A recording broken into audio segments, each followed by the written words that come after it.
Do deadlifts and squats thicken your waist, and should you avoid them if you want to keep your waist small? This is a very common piece of BS that still gets tossed around in the fitness and physique world. Normally I wouldn't care, but it's hurting a lot more than helping. For a muscle to grow, it needs to be loaded and be put through a significant range of motion. Squats and deadlifts do neither for your ab or oblique muscles. You're not side bending or flexing yourself forwards in a crunching motion, so they're only working statically, and it's not even against the weight as you lift it. So what is going on? These movements tend to use a lot of what's called the Valsalva maneuver to generate intra-abdominal pressure.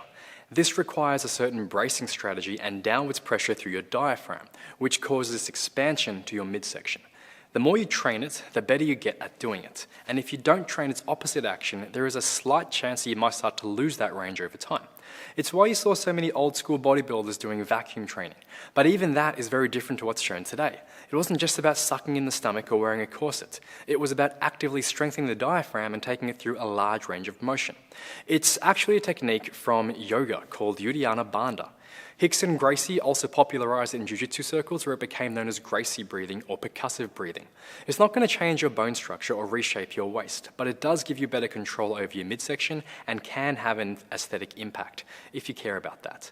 But the last thing we need is to create more unnecessary barriers, fears, and excuses around basic exercises that are based on absolutely nothing.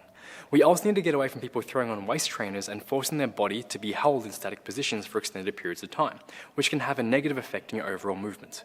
Do your squats, do your deadlifts, and lift heavy if you like. Or don't, because that's fine too. And if you're really concerned about your waist, maybe look into some of that breathing stuff.